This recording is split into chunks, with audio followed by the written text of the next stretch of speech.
Hi friends, ഇന്നത്തെ വീഡിയോയിൽ ഞാൻ നിങ്ങളെ കാണിക്കുന്നത് നല്ല ഭംഗിയുള്ളൊരു എംബ്രോയിഡറി സാരിയാണ്. ഒരു ബ്ലൂ സാരിയാണ് കാണിക്കുന്നത്. ദാ ഇതിൽ നല്ല ഭംഗിയുള്ള പീച്ച് ഷെയ്ഡിൻ്റെ ഫ്ലവേഴ്സ് കൊടുത്തിട്ടുണ്ട്. ഫ്ലവേഴ്സിന് കൂടുതൽ ഭംഗി കിട്ടാനായിട്ട് ലീവ്സ് ഞാൻ ഷെയ്ഡിട്ടാണ് കൊടുത്തിരിക്കുന്നത്. അപ്പോൾ ഇതെങ്ങനെയാണ് ചെയ്യുന്നതെന്ന് നോക്കാം. അതിനു മുന്നേ നമ്മൾ ഇതിൽ ഏതൊക്കെ കളേഴ്സ് യൂസ് ചെയ്തിട്ടുണ്ടെന്നും നോക്കാം. ഈ ഒരു സാരിയിൽ ഞാൻ വലുതും ചെറുതുമായ ഫ്ലവർ ബഞ്ചസ് കൊടുത്തിട്ടുണ്ട്.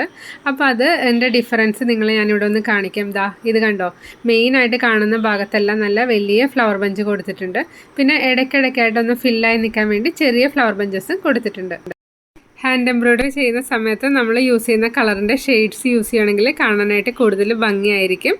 അത് മനസ്സിലാവാൻ വേണ്ടിയിട്ടാണ് ഞാൻ ഈ ഫ്ലവേഴ്സ് നിങ്ങളെ ഒന്ന് ഡീറ്റെയിൽ ആയിട്ട് കാണിക്കുന്നത്. ചില കളേഴ്സ് ഷെയ്ഡഡ് ത്രെഡ് അവൈലബിൾ ആണ്, എന്നാൽ ചില കളേഴ്സിൽ നമുക്ക് ഷെയ്ഡഡ് ത്രെഡ് കിട്ടാറില്ല. അപ്പോൾ നമ്മൾ ഏത് കളറാണ് യൂസ് ചെയ്യുന്നതെന്ന് വെച്ചാൽ അതിൻ്റെ ലൈറ്റ് ഷെയ്ഡോ ഡാർക്ക് ഷെയ്ഡോ യൂസ് ചെയ്തിട്ട് നമ്മുടെ ഫ്ലവേഴ്സ് കൂടുതൽ ഭംഗിയാക്കാം. ഈ കാണുന്ന ഡിസൈൻ നല്ല ഭംഗിയായിട്ട് നമുക്ക് ചെയ്യാൻ പറ്റിയ ഡിസൈനാണ്. ഫ്ലോറൽ പ്രിൻ്റ് ഇഷ്ടപ്പെടുന്ന എല്ലാവർക്കും വളരെയധികം ഇഷ്ടപ്പെടുന്ന ഒരു ഡിസൈനാണ് കേട്ടോ ഇത്. ഒത്തിരി ആളുകൾക്ക് ഇഷ്ടപ്പെടുന്നത് കാരണം നമുക്ക് ഒരുപാട് എൻക്വയറി ഉള്ളൊരു സാരിയാണിത്. ഇതിൻ്റെ പല കളർ സാരീസ് ഞാൻ ചെയ്തിട്ടുണ്ട്. ഇത് ഫസ്റ്റ് ടൈമാണ് ബ്ലൂ കളറിൽ വർക്ക് ചെയ്യുന്നത്. ബ്ലൂ ആൻഡ് പീച്ച് നല്ലൊരു കോമ്പിനേഷനാണ്. അപ്പോൾ നമ്മൾ ഷെയ്ഡ് കൂടി ഇട്ടാൽ അത് കാണാനായിട്ട് കൂടുതൽ ഭംഗിയായിരിക്കും. ഇനി ഇതെങ്ങനെയാണ് ചെയ്യുന്നതെന്ന് നിങ്ങളെ കാണിക്കാം. ഫസ്റ്റ് നമ്മൾ പിക്ചർ സെലക്ട് ചെയ്യുന്നു. ഈ കാണുന്ന പിക്ചറാണ് ഞാൻ ഇതിന് യൂസ് ചെയ്യുന്നത്. ഇതാർക്കെങ്കിലും വേണമെന്നുണ്ടെങ്കിൽ സ്ക്രീൻഷോട്ട് എടുത്തിട്ട് യൂസ് ചെയ്യാം. ഈ ഡിസൈൻ വരയ്ക്കുന്ന സമയത്ത് ഈ ഫ്ലവറിൻ്റെ ബഡ്സിന് കുറച്ച് ഡിഫറൻസ് വരുത്തിയിട്ടുണ്ട്. അത് നിങ്ങൾക്ക് പിക്ചർ കാണുമ്പോഴേക്കും മനസ്സിലാവും. ഇതുപോലെ നമുക്ക് നല്ല ഭംഗിയുള്ള ഫ്ലവേഴ്സാണ് ചെയ്യേണ്ടത്. അപ്പോൾ ഞാനൊരു ചെറിയ ഡിസൈൻ ഇവിടെ നിങ്ങളെ ചെയ്ത് കാണിക്കാം. ഇതിൽ ഞാൻ യൂസ് ചെയ്തിരിക്കുന്ന ത്രെഡ് ഏതാണെന്ന് നിങ്ങളെ കാണിക്കാം. പീച്ചിൻ്റെ ഷെയ്ഡ് യൂസ് ചെയ്തിട്ടുണ്ട്, ഗ്രീനിൻ്റെ ഷെയ്ഡും യൂസ് ചെയ്തിട്ടുണ്ട്. നമ്പർ ആർക്കെങ്കിലും നോട്ട് ചെയ്യണമെന്നുണ്ടെങ്കിൽ ഡീറ്റെയിൽ ആയിട്ട് നോക്കുക. അതല്ലാന്നുണ്ടെങ്കിൽ നിങ്ങൾ ഏത് കളറാണ് യൂസ് ചെയ്യുന്നത് അതിൻ്റെ light and dark shade use ചെയ്തിട്ട് വർക്ക് ചെയ്യാം. വലിയ ഡിസൈനിൽ 4 ഫ്ലവർ ബഞ്ചസ് വന്നിട്ടുണ്ട്. ചെറിയ ഡിസൈൻ വരുന്ന സമയത്ത് നമുക്ക് 3 ഫ്ലവറുള്ള ചെറിയ ബഞ്ച് ചെയ്താൽ മതി. ഈ സാരിയിൽ നമ്മൾ ലേസ് ഡേസി ഫ്ലവേഴ്സാണ് ചെയ്തിരിക്കുന്നത്. ബഡ്സ് ചെയ്യാനായിട്ട് ഫ്രഞ്ച് നോട്ട് സ്റ്റിച്ചും യൂസ് ചെയ്തിട്ടുണ്ട്. അപ്പോൾ ഇതെങ്ങനെയാണ് ചെയ്യുന്നതെന്ന് നോക്കാം. അതിൽ നമ്മൾ ആദ്യം ചെയ്യുന്നത് സ്റ്റെം സ്റ്റിച്ചാണ്. സ്റ്റെം ഫിനിഷ് ചെയ്തതിന് ശേഷം വേണം ലീവ്സ് ചെയ്യാനായിട്ട്. സ്റ്റെം സ്റ്റിച്ച് ഇതിൽ കാണുന്ന പോലെ വളരെ ഈസി ആയിട്ടുള്ളൊരു സ്റ്റിച്ചാണ്. സ്റ്റെം ചെയ്യുമ്പോൾ ഏറ്റവും കൂടുതൽ ഭംഗിയായിട്ട് തോന്നുന്നത് സ്റ്റെം സ്റ്റിച്ച് യൂസ് ചെയ്തിട്ട് ചെയ്യുമ്പോഴാണ്. സ്റ്റെം സ്റ്റിച്ച് നമ്മൾ യൂസ് ചെയ്യാം. അതല്ലാന്നുണ്ടെങ്കിൽ നമുക്ക് ബാക്ക് സ്റ്റിച്ച് യൂസ് ചെയ്തിട്ടും ഈ ലീഫിൻ്റെ സ്റ്റെം ചെയ്യാവുന്നതാണ്. ബട്ട് സ്റ്റെം സ്റ്റിച്ച് ചെയ്യുവാണെങ്കിൽ കൂടുതൽ ഭംഗിയായിരിക്കും. അതുകൊണ്ടാണ് ഞാൻ ഹാൻഡ് എംബ്രോയിഡറി ചെയ്യുന്ന സമയത്ത് കൂടുതലായിട്ട് സ്റ്റെം സ്റ്റിച്ച് യൂസ് ചെയ്യുന്നത്. ഇതിന് പകരം നിങ്ങൾക്ക് വേണമെന്നുണ്ടെങ്കിൽ ചെയിൻ സ്റ്റിച്ച് യൂസ് ചെയ്യാം. ചെയിൻ സ്റ്റിച്ച് വളരെ കാണാൻ ഭംഗിയുള്ളൊരു സ്റ്റിച്ചാണ് ഇതുപോലെ വലിയ ബഞ്ചസ് ചെയ്യുമ്പോൾ. ഇതിൽ ഞാൻ ലീവ്സ് ചെയ്യാനായിട്ട് ഫ്ലൈ സ്റ്റിച്ച് യൂസ് ചെയ്യുന്നു. അതുപോലെ ഫ്ലവേഴ്സ് ചെയ്യാനായിട്ട് ലേസി ഡേസി സ്റ്റിച്ചാണ് യൂസ് ചെയ്യുന്നത്. ഫ്ലവർ ബഡ്സ് ചെയ്യാനായിട്ട് ഫ്രഞ്ച് നോട്ട് സ്റ്റിച്ച് യൂസ് ചെയ്യുന്നുണ്ട്. അപ്പോൾ ഇതെല്ലാം എങ്ങനെയാണ് ചെയ്യുന്നതെന്നൊന്ന് കണ്ടു നോക്കാം.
നെക്സ്റ്റ് നമുക്ക് ഫ്ലവറിൻ്റെ ബഡ്സ് ചെയ്യാം.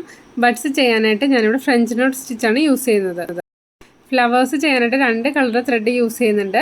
ലൈറ്റും ഡാർക്കും കളർ യൂസ് ചെയ്യുന്നുണ്ട്. അപ്പോൾ നമുക്ക് ബഡ്സ് ചെയ്യുന്ന സമയത്ത് ഏതെങ്കിലും ഒരു കളർ ത്രെഡ് യൂസ് ചെയ്യാം.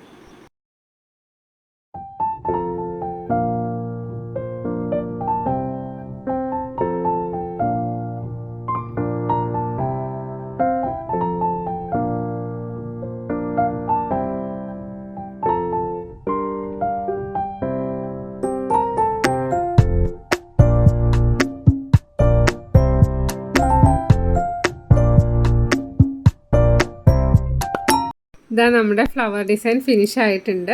ഇനി ഞാൻ നിങ്ങളെ ഇതിൻ്റെ വലിയ ഡിസൈൻസ് കൂടി ഒന്ന് കാണിക്കാം. ഇതുപോലെ നല്ല നീറ്റായിട്ട് ഫ്ലവേഴ്സ് ചെയ്യുവാണെങ്കിൽ കാണാനായിട്ട് ഭംഗിയായിരിക്കും. നമ്മുടെ റിക്വയർമെൻറ്റ് അനുസരിച്ച് സാരിയിൽ എത്ര ഫ്ലവേഴ്സ് വേണമെന്നുണ്ടെങ്കിലും ചെയ്യാം. ഈ സാരിയിൽ ഞാൻ വലിയ ഫ്ലവറിൻ്റെ പഞ്ച് 3 എണ്ണം ചെയ്തിട്ടുണ്ട്. പിന്നെ ഇടയ്ക്കിടയ്ക്കായിട്ട് കാണുന്ന ഭാഗത്ത് ചെറിയ ഫ്ലവേഴ്സും കൊടുത്തിട്ടുണ്ട്.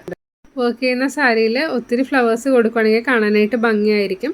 അതുപോലെ തന്നെ ഫ്ലവേഴ്സ് കൊടുക്കുന്ന സമയത്ത് ആദ്യം നമ്മൾ ഇമ്പോർട്ടൻ്റ് ആയിട്ട് വേണ്ട ഭാഗത്തെല്ലാം കൊടുക്കുക. അതിനുശേഷം ചെറിയ ഫ്ലവേഴ്സ് കൊടുത്ത് ഫില്ല് ചെയ്യുക. അപ്പോൾ നമുക്ക് ഫില്ല് ചെയ്യുന്ന സമയത്ത് വർക്ക് ചെയ്യാൻ കൂടുതൽ സമയം ഉണ്ടെന്നുണ്ടെങ്കിൽ നമുക്ക് ഇടയ്ക്കിടയ്ക്കായിട്ട് കൂടുതൽ ഫ്ലവേഴ്സ് ആഡ് ചെയ്ത് കൊടുക്കാം. ഇവിടെ ഞാൻ വർക്ക് ചെയ്യാനായിട്ട് യൂസ് ചെയ്തിരിക്കുന്നത് ബ്ലൂ കളർ നെറ്റ്കോട്ട സാരിയാണ്. ഈ നെറ്റ്കോട്ട സാരി നമ്മുടെ കയ്യിൽ അവൈലബിൾ ആണ്. അതോടൊപ്പം നമ്മുടെ കയ്യിൽ അവൈലബിൾ ആയിട്ടുള്ള കുറച്ച് സാരിയുടെ കളക്ഷൻ കൂടി ഞാൻ നിങ്ങളെ കാണിക്കുവാണ്. ഇതിലേതെങ്കിലും സാരി നിങ്ങൾക്ക് ആവശ്യമുണ്ടെന്നുണ്ടെങ്കിൽ ഇത് സ്ക്രീൻഷോട്ട് എടുക്കുക. എന്നിട്ട് ഞാൻ ഇതിൽ കൊടുത്തിരിക്കുന്ന നമ്പറിലേക്ക് വാട്സപ്പ് ചെയ്യുക. സാരിയുടെ കളേഴ്സ് ഡീറ്റെയിൽ ആയിട്ട് ഒന്ന് കാണിക്കാം. നിങ്ങൾക്ക് സ്ക്രീൻഷോട്ട് എടുക്കാനുള്ള എളുപ്പത്തിന് വേണ്ടിയിട്ടാണ് ഇത് കാണിക്കുന്നത്. അപ്പോൾ ഏത് കളറാണോ വേണ്ടതെന്ന് വെച്ചാൽ ആ കളർ സ്ക്രീൻഷോട്ട് എടുക്കുക. എന്നിട്ട് ഞാൻ ഈ വീഡിയോയിൽ കൊടുത്തിരിക്കുന്ന നമ്പറിലേക്ക് വാട്സപ്പ് ചെയ്യുക. ഈ സാരി ക്വാളിറ്റി വൈസ് പറയുകയാണെങ്കിൽ ഏറ്റവും ഫസ്റ്റ് ക്വാളിറ്റി സാരിയാണ്.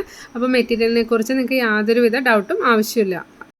ഇന്നത്തെ വീഡിയോ നിങ്ങൾക്ക് ഇഷ്ടപ്പെട്ടെങ്കിൽ വീഡിയോ ലൈക്ക് ചെയ്യുക. അതുപോലെ തന്നെ നിങ്ങളുടെ കസിൻസിനും ഫ്രണ്ട്സിനെല്ലാം ഷെയർ ചെയ്ത് കൊടുക്കുക. ആദ്യമായിട്ട് വീഡിയോ കാണുന്ന ആരെങ്കിലും ഉണ്ടെങ്കിൽ സബ്സ്ക്രൈബ് ചെയ്യുക. എന്നിട്ട് ബെൽ ബട്ടൺ പ്രസ് ചെയ്ത് ഓൾ എനേബിൾ ചെയ്യുക. എന്നാലേ നിങ്ങൾക്ക് ഞാനിടുന്ന എല്ലാ വീഡിയോയുടെ നോട്ടിഫിക്കേഷൻസ് കിട്ടുള്ളൂ. Thank you for watching. Will meet soon.